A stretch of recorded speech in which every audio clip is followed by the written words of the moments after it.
इसी तरह सूत्र में क्या उल्लेख किया जा रहा है, इस बात को सूचना करने वाली उत्थानिका होती है, अथवा यूं कहें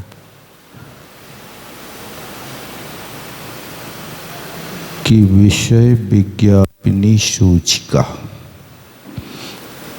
विषय क्या है उसको विज्ञापन करने वाला इंट्रोडक्शन, ये प्रस्तावना इंट्रोडक्शन है। देखते हैं। एवं सम्यक दर्शनस्य, इसको बंद कर दो।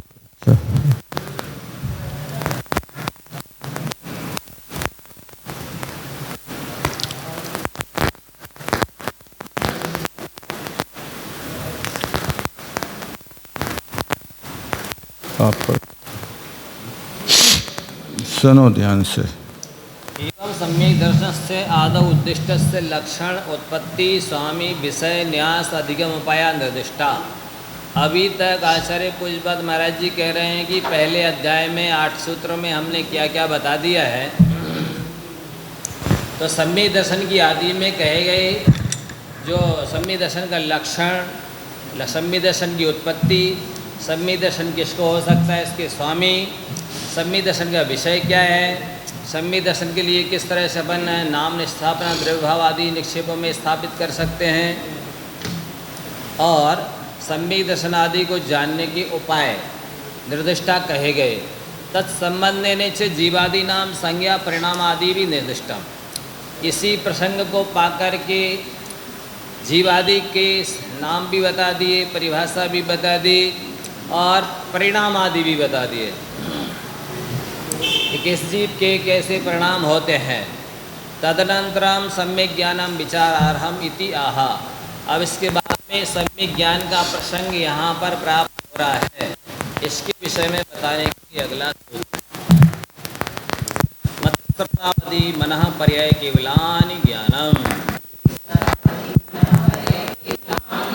ये ज्ञान के 5 भेद बताए जा रहे हैं। इनकी परिभाषा इसी सूत्र में आगे बताई जाएगी। ज्ञान शब्द प्रत्येकम परिसमाप्यते। ज्ञान शब्द को प्रत्येक के साथ लगा लेना चाहिए।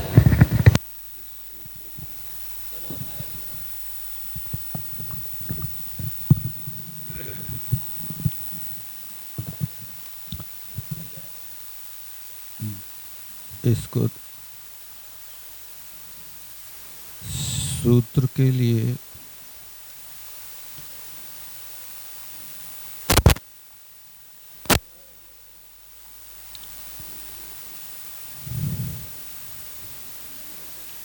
मोक्ष मार्ग। चारित्राणि बहुवचन था, मोक्ष मार्ग एक वचन है। इसी तरह यहाँ पर भी आप लोगों को ये प्रश्न करना चाहिए, केवलानि बहुवचन है, ज्ञानम एक वचन है, जबकि व्याकरण शास्त्र का नियम है यल लिंगम यद वचनम याचे विभक्ति विशेषस्य तल्लिंगम तद्वचनम। यानी जो विशेष और विशेषण, जो विशेषण की विभक्ति है वो ही विशेष की होती है, जो विशेष की है वो विशेषण की होती है। तो यहाँ पर कैसे आपने रख दिया कि केवलानि बहुवचन है और ज्ञान यहाँ पर एक वचन है। तो इतना समझना कि इस सूत्र में 2 चीज़ों का वर्णन है, एक गुण का और एक गुणों की पर्याय का। किसका वर्णन है? गुण का और गुणों की पर्याय का। पर्याय अनेक होते हैं, गुण एक है। इसलिए यहाँ पर ज्ञानम एक वचन रखा, ज्ञान गुण है। और पर्यायानी केवलानी ये पर्याय है, पर्याय है। तो मति श्रुतावधि मना पर्याय केवलानी ये पांचों पर्याय है। और ज्ञान गुण है, गुण एक वचन है, पर्याय अनेक होती हैं। इसलिए यहाँ पर आपको ये पर्याय है तो किसकी पर्याय है? ज्ञान गुण की पर्याय। मति ज्ञान क्या है? ज्ञान गुण की पर्याय है, बराबर। श्रुति ज्ञान क्या है? ज्ञान गुण की पर्याय है। पर्याय शाश्वत होती है कि नाशवान होती है? पर्याय तो नाशवान होती है। तो मति ज्ञान नाशवान है कि शाश्वत है? मति ज्ञान कैसा है? मति ज्ञान तो शाश्वत नहीं, सम्यक ज्ञान तो है, लेकिन सम्यक ज्ञान होकर के भी जो मति है, ये मति तो नाशवान है लेकिन ज्ञान शाश्वत है। क्या? मति ज्ञान के साथ जोड़ा तो ये पर्याय हो गई, पर्याय नष्ट हो जाएगी। और यदि ना होवे और मति ज्ञान बना रहे तो पर्याय से पर्याय अंतर में परिवर्तन करना। मति ज्ञान के कितने भेद हैं? 336। मति ज्ञान के कितने भेद हैं? 336 भेद है ना, पता है ना? ये 336 भेद माने पर्याय। मति ज्ञान की ये पर्याय है। अब उन 336 पर्यायों के और भी भेद बना सकते हैं, और भी भेद बन सकते हैं। यानी असंख्यात लोक प्रमाण भेद इनके हो सकते हैं। किंतु यहाँ पर अपन को मति को पकड़ना एक पर्याय, उस एक पर्याय के भी अनेक पर्यायांतर होती रहती है, बनती रहती है। रोटी बना रहे तो एक रोटी बना रहे कि अनेक रोटी बना रहे? क्या कर रहे हो? ये एक पुद्गल द्रव्य के स्कंध से जितनी रोटी बनाई वो सब नाना पर्याय हो गई, एक जैसी पर्याय नहीं है, उनमें भिन्नता है।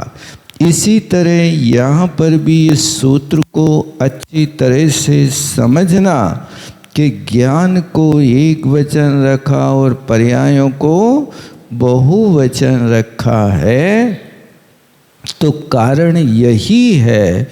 ये मति ज्ञान आदि व्यवहार नए भी है, और ज्ञान एक जब कोई अपेक्षा से युक्त नहीं होता तो वो सम्यक ज्ञान होता है। ऐसे इनके स्वरूप को समझना। तो यहाँ पर अब कहते हैं ज्ञान शब्द को जो है ना निश्चय व्यवहार भी समझ सकते हैं जी। ज्ञानम निश्चय हो गया, ज्ञान ये व्यवहार हो गया, बराबर। व्यवहार भेद को ग्रहण करता है, निश्चय भेद को ग्रहण करता है। ये भेद और अभेद का पर्यायवाची नाम निश्चय और व्यवहार होता है। उत्थानिका में देखो कहा था लक्षण उत्पत्ति स्वामी विषय न्यास। इसका अर्थ समझे कि नहीं समझे? लक्षण काय का लक्षण? सम्यक दर्शन का। भी सम्यक ज्ञान तो आया ही नहीं है। ये पूर्व की बात देखो, निर्दिष्टम कहा ना क्रिया उत्थानिका में, निर्दिष्टम क्रिया क्या कह रही है? भूतकाल का कथन एकता प्रत्यांत है ये। तो भूतकाल में कहा तो लक्षण किसका कहा? सम्यक दर्शन का। सम्यक दर्शन का लक्षण कौन से सूत्र में कहा? तत्वार्थ श्रद्धानम सम्यक दर्शन। याद रखना, जितनी चीज़ें इनने यहाँ कही है ना, उतनी चीज़ें आप पहले पढ़ करके आए हो, वो लगा रहे कि नहीं लगा रहे, इसको ध्यान में रखना पड़ेगा। तो लक्षण कौन से सूत्र में है? तत्वार्थ श्रद्धानम सम्यक दर्शनम। ये लक्षण तत्वार्थ सूत्र में सम्यक दर्शन का बनाया। तो यहाँ पर ये कह रहे हैं महाराज के हमने लक्षण का कथन कर दिया। सम्यक दर्शन का लक्षण क्या है? उत्पत्ति क्या है? तन निसर्गादि गमाद वा। ये उत्पत्ति किसकी उत्पत्ति? सम्यक दर्शन की उत्पत्ति का लक्षण भी निर्दिष्टा कथन कर दिया गया है। उस स्वामी कौन है? उसके स्वामी के लिए जो आगे जीवा जीवाश्रव बंध आदि जो 7 तत्व हैं, ये यहाँ पर सम्यक दर्शन के स्वामी है। सम्यक दर्शन का स्वामी कौन है? जीव है। अजीव तो हो नहीं सकता। ऐसे जीव को लेकर के 7 तत्वों का वर्णन किया। तो सम्यक दृष्टि जीव तत्व है कि आश्रव तत्व है कि बंध तत्व है? कौन सा तत्व है सम्यक दृष्टि जीव?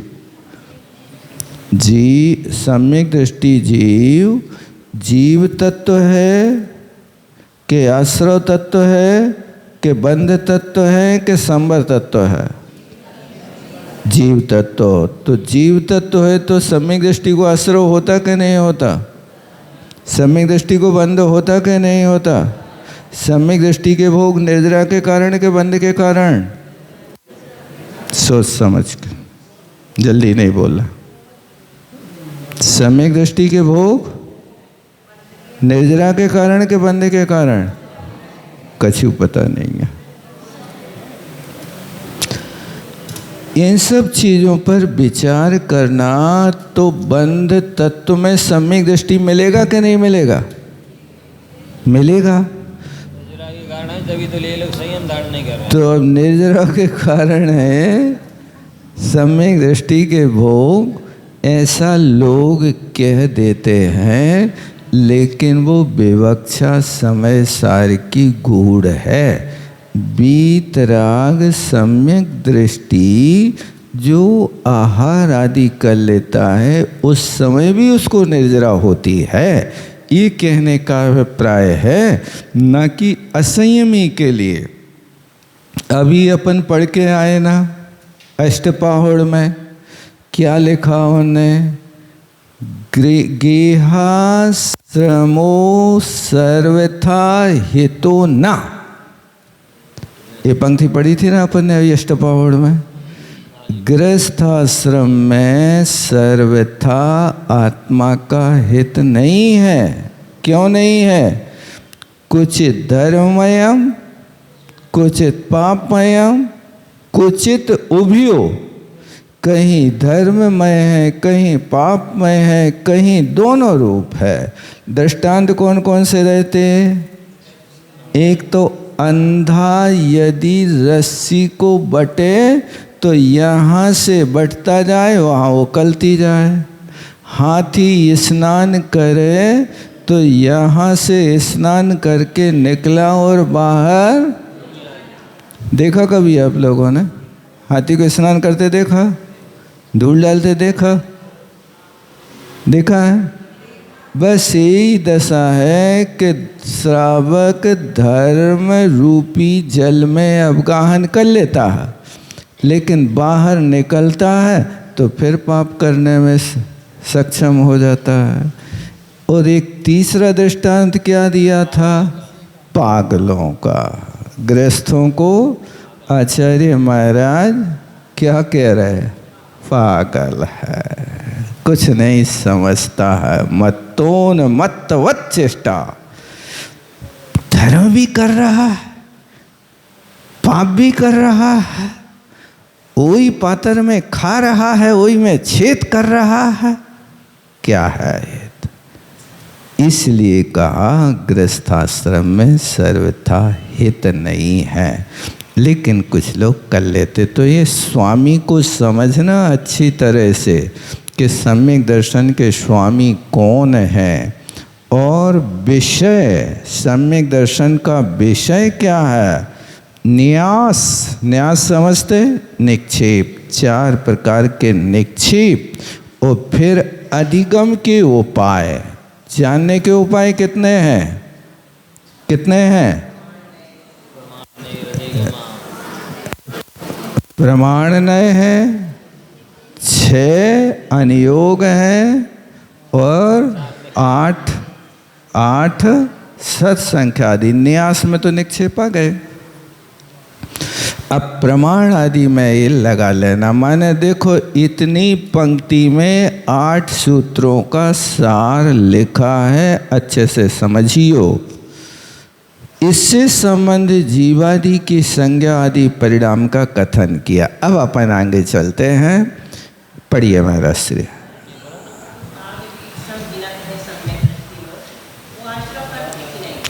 देखो ये काग बीटसम कौन से सम्यक दृष्टि को लिखा है और ये अनुवाद है कि चिंतन है, ये बताओ आप। कवियों की माने विद्वानों ने ये लिखा है कि सम्यक दृष्टि लोग काक बीट सम गिनत हैं, बेसम्यक दृष्टि गिनते हैं। यथा यथा समायाति संवित्तौ तत्तम उत्तमम तथा तथा न रोचन्ते विषया सुलभायपि खादन्नपि न खादति ब्रुवन्नपि न ब्रूते गच्छन्नपि न गच्छति पश्यन्नपि न पश्यति। ऐसी सम्यक दृष्टि, बीतराग सम्यक दृष्टि, उसको कौआ की तरह, ऐसी गंदगी की तरह गिनते हैं कि इनमें कोई सार नहीं है। बाकी इसके अलावा अविरत सम्यक दृष्टि तो है, लेकिन एक अविरत सम्यक दृष्टि छायक सम्यक दृष्टि होकर के भी स्त्री के पीछे भाग रहा है। भाग रहा कि नहीं भाग रहा? एक स्त्री को पाने के लिए कितने लोगों की बलि चढ़ाई है, चढ़ाई के नहीं?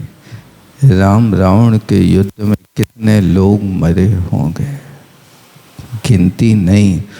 14 अक्षौहिणी प्रमाण सेना तो खरदूषण की खत्म हो गई थी, और इसके पास तो हजारों अक्षौहिणी सेना थी रावण के पास। ये सब यथासंभव लगाना। आगे चलते हैं। ज्ञान शब्द प्रत्येकम परिसमाप्यते है। ज्ञान शब्द प्रत्येक के साथ, कौन से प्रत्येक के साथ? मति, श्रुत, अवधि के साथ। मति ज्ञानम, श्रुत ज्ञानम, अवधि ज्ञानम, मना प्रिय ज्ञानम, केवल ज्ञानम इति। ये महाराज ने स्वयं प्रयोग करके बता दिया। पहले तो काम सौंपा है आपके लिए कि लगा लियो। क्या लगा लियो? ज्ञान शब्द प्रत्येक के साथ। तो महाराज ने सोचा पता नहीं कहाँ को कहाँ लगा दें जी।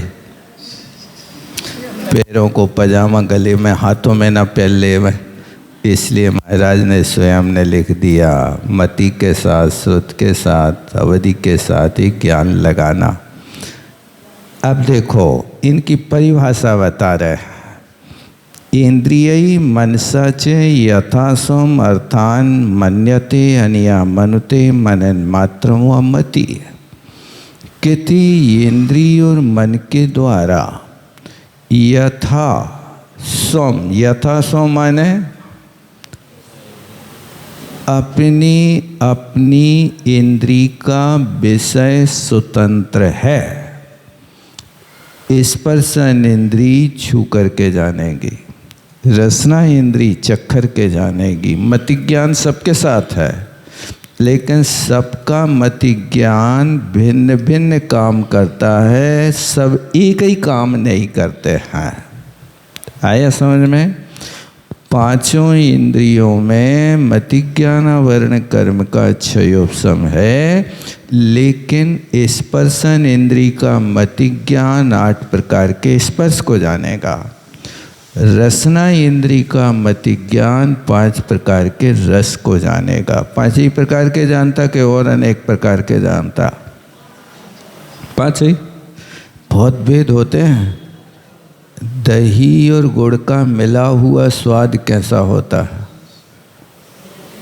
2 द्रव्यों के मिलने से जो स्वाद बदल गया, अब वो 5 से तो 6वें नंबर का आ गया ना, तीसरी जाति का हो गया ना। अब उसको ना आप खट्टा कह सकते हो ना मीठा कह सकते हो। खट्टा और मीठा मिल करके एक तीसरी पर्याय बन गई, उसको खट मिठा कहते हैं। हाँ ठीक है ना। ऐसे इसके साथ साथ इनका क्षयोपशम अलग अलग भी होता है ना, एक इंद्री का अलग, 2 इंद्री का अलग, 3 इंद्री का बराबर, सबका अलग अलग है अपना अपना क्षयोपशम। उनके पास स्पर्शन इंद्री है तो एक ही इंद्री का होगा, जिनके पास 2 इंद्री है उनके लिए 2 इंद्री का होगा। इंद्रियों में भी अलग अलग क्षयोपशम होता है सबका। बराबर। तो यथा सुम का अर्थ समझ लेना अच्छी तरह से। अपने अपने योग, यथा क्रम से नहीं लिखा। क्या लिखा? यथा स्वम। यथा क्रम से यदि रख देते तो क्या अर्थ होता?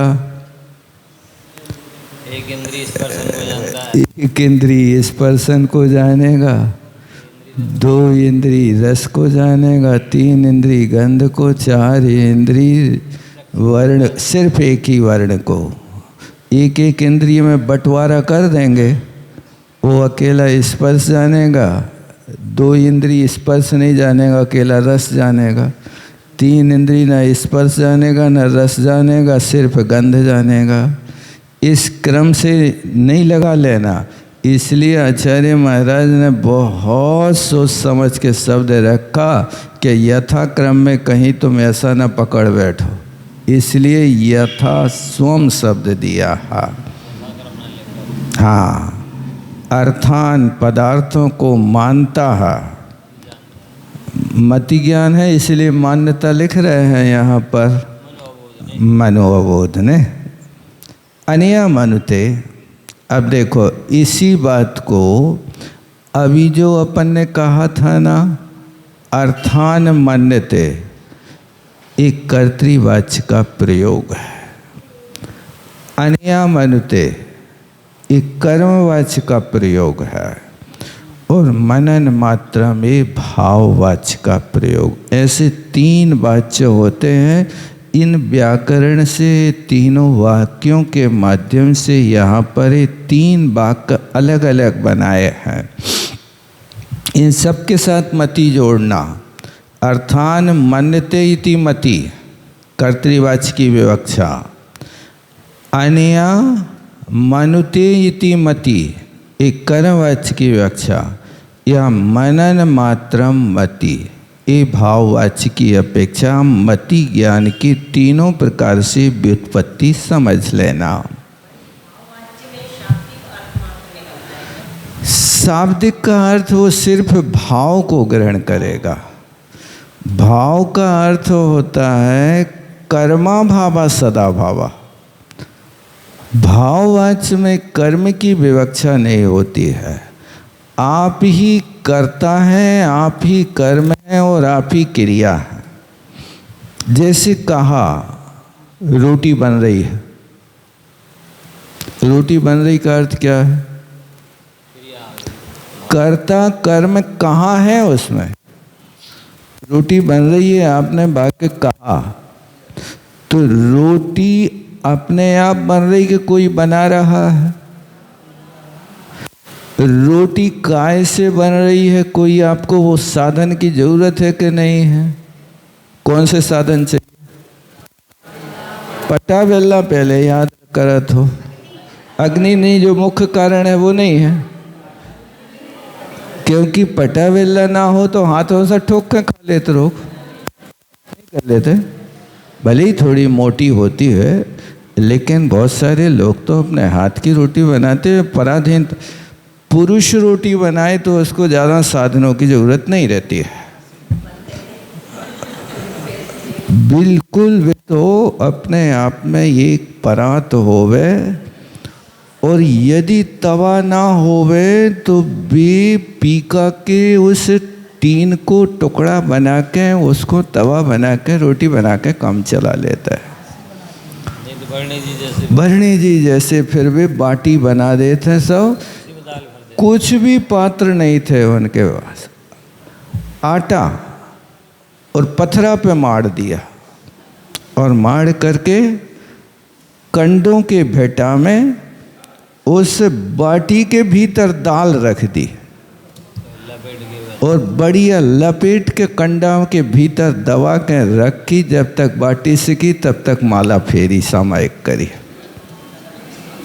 पक गई।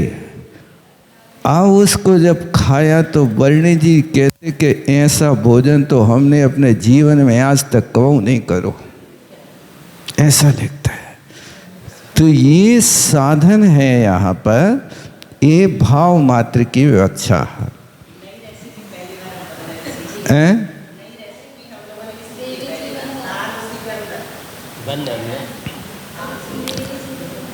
सही बात तो दाल बाटी जाई कहलाती है।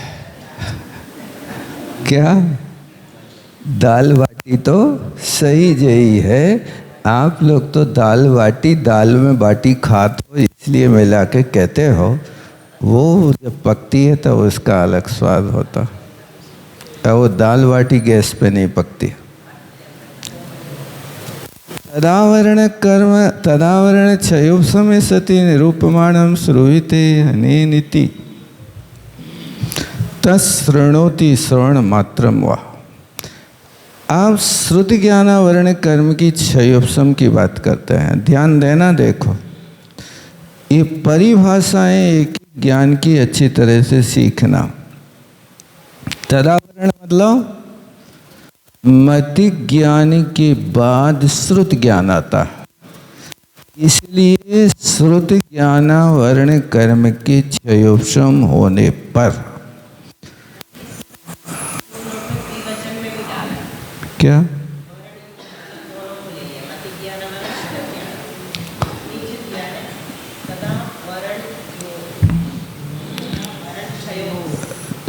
क्षयोपशमे सती तो इस सप्तमी का एक वचन है। दोनों कर्मों का मति ज्ञान और श्रुत ज्ञान का क्षयोपशम होने पर। हमारे यहाँ तो इस पुस्तक में श्रुत ज्ञान शुद्ध लिखा भैया, आपकी पुस्तक नहीं, 1 नंबर टिप्पण है ना, 1 नंबर टिप्पण में मति ज्ञान को नहीं जोड़ा, श्रुत ज्ञान मात्र को लिया है।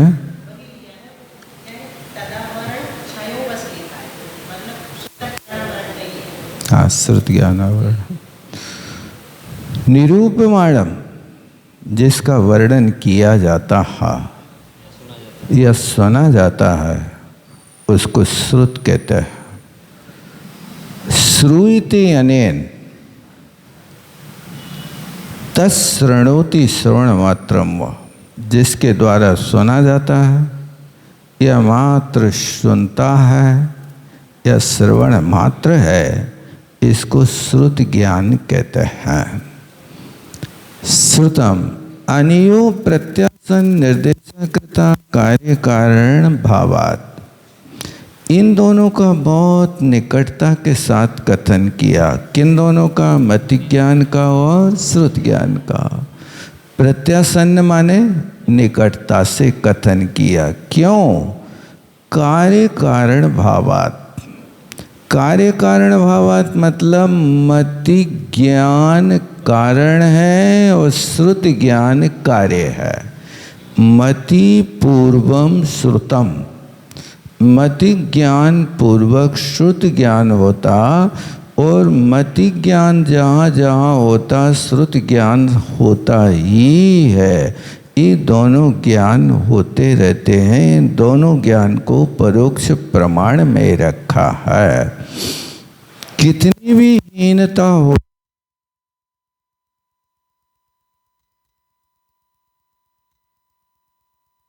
नहीं, पूर्वम होना चाहिए। तो ये कारण कार्य होने से तथा च बक्षते, जैसे आगे सूत्र कहा जाएगा श्रुतुम मति पूर्वम, ये 20 नंबर का सूत्र आगे आने वाला है जहाँ श्रुत की परिभाषा बनाएंगे। ये मतीय श्रुत ज्ञान को परिभाषित कर दिया। अवाग्धानात् अवच्छिन्न विषयाद् वा अवधि, अवाग्धानात् अवच्छिन्न विषयात्, जो ज्ञान नीचे नीचे की ओर ज़्यादा विषय बनाता है उसका नाम अवधि ज्ञान होता। अवच्छिन्न का अर्थ जानना होता है और अवाग्धान का अर्थ नीचे का, क्योंकि अवधि ज्ञान का विषय नीचे नीचे ज़्यादा होता है और ऊपर ऊपर कम होता है। नीचे माने पहले दूसरे स्वर्ग के देव दूसरी तीसरी पृथ्वी तक जान सकते हैं, लेकिन ऊपर के लिए उनको अपने विमान की ध्वजदंड से आगे प्रवेश नहीं होता है, इसलिए उसको अवाग्धान कहते हैं।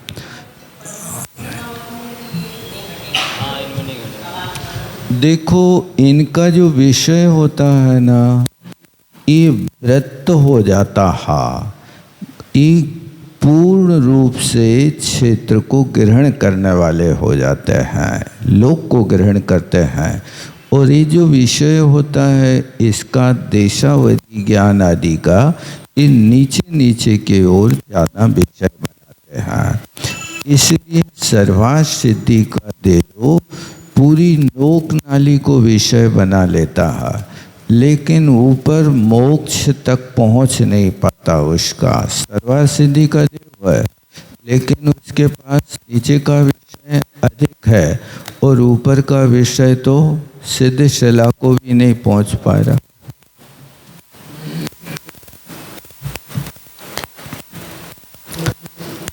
ये अवधि है। एक अर्थ ये भी किया है इन्होंने कि जो मात्र पुद्गलों को जानता है उसको अवधि कहते हैं।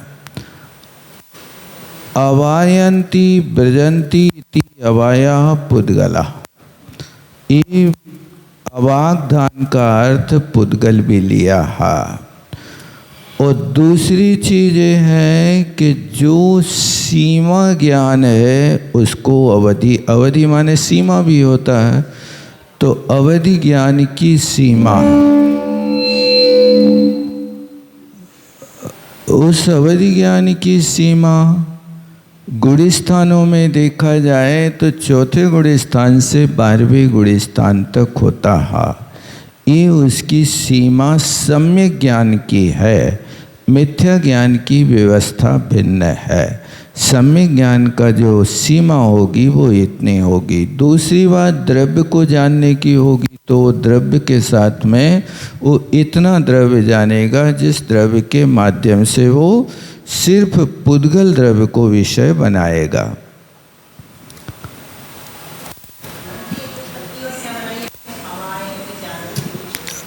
अवायंती ब्रजंती इति अवाया, अवाय का अर्थ पुद्गल लिया है न, रूपी शब्दिक कहते हैं ना, क्योंकि अवधि ज्ञान का विषय रूप ही है, तो ब्रजंती पुद्गल को जानता है।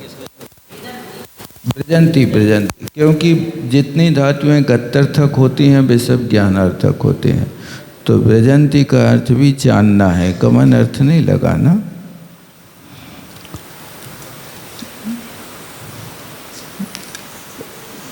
दूसरी परिभाषा लिखी, अवाग्धानात् पुद्गल परिज्ञानात् इत्यर्था। अवाग्धान का अर्थ पुद्गल का परिज्ञान भी होता है। तीसरा लक्षण लिखा, द्रव्य क्षेत्र काल भावई नीतत्वेन अवधीयते नियम्यते प्रमीयते परिच्छेद्यते इत्यर्था। द्रव्य क्षेत्र काल भाव की अपेक्षा से जो नियत विषय को जानता है उसका नाम अवधि है। अवधानम अवधि इति को अर्था। आपने कहा अवाग्धानात् अवधि, तो प्रश्नकार प्रश्न करता है कि इसका क्या अर्थ है। तो लिखते हैं अधस्तात् बहुतर विषय ग्रहणात्। आप लोगों की टिप्पणी लगी कि नहीं लगी? हमारे में 4 नंबर की टिप्पणी है, आपके में कितनी है वो देख लो। है परिशिष्ट में ये सभी परिभाषाएं लिखी हैं ना। अवधि के लिए 4 टिप्पणी लगाई हमारी पुस्तक में। अब चौथे नंबर की टिप्पणी को देखते हैं। अधस्तात् बहुतर विषय ग्रहणात्। अधस्तात् का अर्थ बहुतर विषय को ग्रहण करना। अवधि नीचे का। देवा खलु अवधि ज्ञाने सप्तम नरक पर्यंतम पश्यन्ति। वास्तव में देवलोग अवधि ज्ञान से 7वें नरक तक देख लेते हैं। ऊपरी स्तोकम, ऊपर थोड़ा देखते हैं। निज विमान ध्वजदंड पर्यंतम इत्यर्थ। उनका विमान जितने योजन का है उस विमान के ऊपर रहने वाला जो शिखर है, उस शिखर पे जो ध्वज है, उस ध्वज दंड की सीमा ऊपर की है।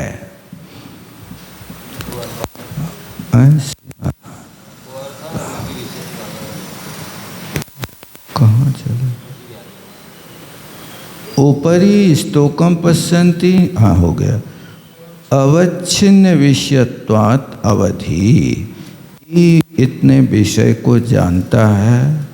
को अर्था रूपी विषयत्वात् अवधि। रूपी विषय को जानने से इसको अवधि सीमा ज्ञान कहते हैं। पर अब मना पर्याय ज्ञान की परिभाषा बनाते। पर की मनोगत अर्थो मना इत्युच्यते। पर के मन में स्थित रहने वाले पदार्थ को मन कहा जाता है। और साहचर्या तस्य परियरणम परिगमनम मना पर्याय। उसकी सहायता से जो जानता है। परियरणम माने परि उपसर्ग पूर्वक अय ज्ञाने धातु, अय गमने धातु से बना परिअयणम। लुट प्रत्यय करके बना देना तो अयणम बनेगा, और परि उपसर्ग लगा दिया तो परिअणम बनेगा। परिगमनम, देखो परिभाषा लिखे ना, अय गमने धातु से या गमलेरी धातु से लुट प्रत्यय करोगे तो गमन बन जाएगा। तो पर का अर्थ समझ गए। दूसरे के मन में स्थित रहने वाले पदार्थ को पर कहा, उसको परिगमनम जानना मना पर्याय है। आप यदि मन की बात जानते हो तो मतिज्ञान प्रसंगा इति चेत, तो ये तो फिर मना पर्याय ज्ञान थोड़ी रहा, ये तो मतिज्ञान बन जाएगा। कहते ना, ऐसी बात नहीं है। अपेक्षा मात्रत्वात्, ये सिर्फ यहाँ विवक्षा मात्र है। पर के मन की विवक्षा मात्र है। क्षयोपम शक्ति मात्र विजृंभितम तत् केवल स्वपर मनो भीर व्यवदिश्यते। क्षयोपम शक्ति के माध्यम से जो विकास को प्राप्त होता है, तत् केवलम, वह सिर्फ स्वा और पर के मन के माध्यम से विषय को बनाता है, इसलिए उसको मना पर्याय कहते हैं। यथा अभ्र चंद्रमश्रम पश्यति, जैसे कहते हैं आकाश में चंद्रमा देखो, तो चंद्रमा आकाश में है क्या? वास्तव में देखा जाए तो आकाश दिख रहा है आपको? आकाश तो अरूप ही है, आकाश तो दिखाई देगा नहीं। तो ये क्या दिखाई दे रहा है? जो दिख रहा वो सब रूपी है। जो दिख रहा है, आप आकाश सिर्फ उसको मानते जो ऊपर बैठा है आपके सिर पे छत्राकार, एक त्रिपाल जैसी तनी है, उसको आकाश कह रहे हैं। लेकिन आकाश जहाँ आप बैठे हो वहाँ आकाश है कि नहीं? आप आकाश में बैठे हो कि आकाश को छोड़ करके ज़मीन में बैठे हो? आकाश तो है। आकाश को कभी देखा किसी ने? आकाश को देखा कि नहीं देखा? क्यों नहीं देखा? आकाश तो अरूपी द्रव्य है, कभी कोई देख नहीं सकता। लेकिन जिसको तुम आकाश मान रहे हो, हरा नीला सफ़ेद जो दृष्टिगोचर हो रहा है, वो पुद्गल बरगड़ाओं का संचय है, समुदाय है। मुद्ग वर्ण की तरह जो बात बल ऋजु विमान है, उस ऋजु विमान का यहाँ पर प्रकाश ऐसा दृष्टिगोचर हो रहा है। बाकी आकाश को कभी कोई देख नहीं सकता। फिर भी कहते चंद्रमा को देखो आकाश में, बराबर। मतलब उस आकाश की प्रदेश जहाँ घट है, उस घट के आकार में परिणमन हो गया, इसलिए उसको घटाकाश पटाकाश ऐसा कहा जाता है। बाह्येन अभ्यंतरेण च तपसा यद अर्थेन अर्थम अर्थिनो मार्गम केवंते सेवंते तत्केवलम। बाह्य आभ्यंतर तप के द्वारा जो अर्थम अर्थिना, जिस अर्थ को अर्थी माने मुनि महाराज, क्योंकि ये केवल ज्ञान होगा तो मुनि महाराजों को होना है, इसलिए मुनि महाराज जिस मार्ग को केवंते सेवंते, जिस मार्ग का सेवन करते हैं उसका नाम केवल है। केवल माने एक, जिसका कोई सहयोगी नहीं। हाँ, केवल ज्ञान अंतरंग बहिरंग दोनों प्रकार तप करने पर होने वाला एक है। बाह्य आभ्यंतर दोनों तप होना आवश्यक। दोनों प्रकार तप करोगे तब केवल ज्ञान होने वाला। इसीलिए तो सेवंते रख दिया, केवंती की पर्याय सेवंते। कई शब्द ऐसे होते हैं जो प्रचलित नहीं होते। अवायंती का भी तो नहीं है प्रचलित,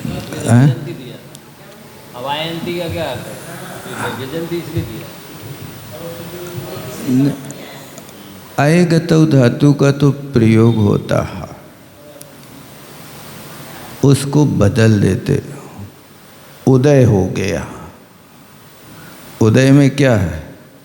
वो तो उपसर्ग पूर्वक आयगतौ धातु तो है, उदयति चरित्र मोह है।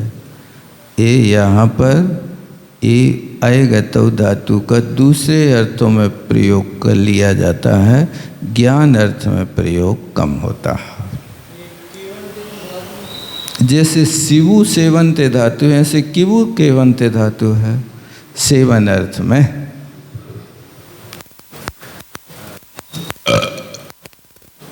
जैसे जुस धातु है प्रीति सेवन योग, उसमें सेवन भी है और प्रीति भी है, दोनों चीजें हैं। तो जुस प्रीति पूर्वक संलेखना को प्रयोग किया जाता, विरक्ति भाव से नहीं। तुम कह रहे तो ले रहे, तुम कह रहे तो हो रोटी छोड़ दे रहे, इच्छा तो है ही नहीं है, तो ये प्रीति नहीं होगी उसकी, और प्रीति नहीं होगी तो उसका सेवन भी नहीं होगा। असहायमित्तीवा, देखो केवल का अर्थ क्या है? असहाय। असहाय का अर्थ लंगड़ा दीन अनाथ नहीं लगाना। असहाय का अर्थ के इंद्रियों की सहायता से रहित है, इंद्रिय मन प्रकाश आदि की सहायता से रहित। तदंत प्राप्त इति अंत क्रियत है। इस सबसे अंत में होता है। चारों प्रकार के ज्ञान के बाद में ही ज्ञान होता है, इसलिए इसको अंत में रखा है। सूत्र में केवलानी आया ना, वो अंत में रखा। तस्य प्रत्याशन्नत्वा तत्समीपे मना पर्याय ग्रहणम। उस केवल ज्ञान के निकट में मना पर्याय ज्ञान इसलिए रखा कि मना पर्याय ज्ञान भी उन्हीं मुनि महाराजों को होता है जिनको केवल ज्ञान होता है, क्योंकि मुनि महाराजों के ही ये योग्य है मना पर्याय ज्ञान और केवल ज्ञान। श्रावकों के लिए इनका दर्शन नहीं होता है, इसलिए प्रत्याशक्ति बनाई है।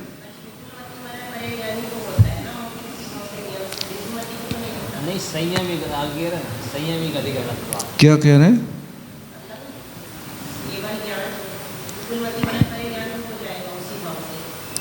ना भी हो हाँ, विपुलमति जिनके पास है उनको तो होना ही है, लेकिन जिनके पास मना पर्याय ज्ञान नहीं है वे भी केवल ज्ञानी होते हैं। ऋजुमति के साथ में विपुलमति नहीं। अब क्या है कि 12वें गुण स्थान में पहुँचते 6 उपसम हो ही जाता हो उसका। यदि ऋजुमति मना पर्याय ज्ञान का रखा तो विपुलमति में परिणमन कर देगा। नहीं हुआ विपुलमति रूप परिणमन तो नीचे भी गिर सकता है। वो तो उसका है ही, प्रतिपाती तो बनाया ही है उसको। कुता प्रत्याशक्ति मना पर्याय ज्ञान की और केवल ज्ञान की निकटता कैसे है? संयम एक अधिकरणत्वात्, क्योंकि दोनों के लिए संयम एक अधिकरण है।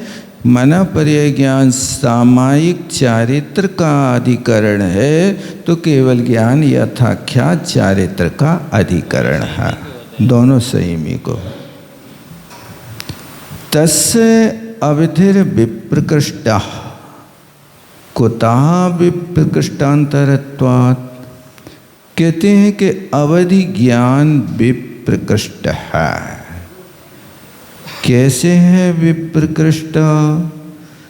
क्योंकि मति श्रुत अवधि ज्ञान तो हर किसी को हो जाते, कोई खास बात नहीं।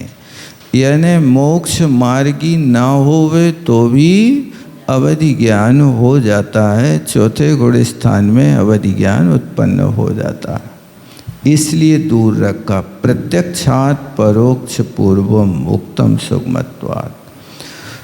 कहते प्रत्यक्ष से परोक्ष पूर्व में कहा है। ये बात तो सुगम है, क्योंकि परोक्ष ज्ञान सबको होता है और प्रत्यक्ष ज्ञान पंचेंद्रिय जीवों को मात्र होता है।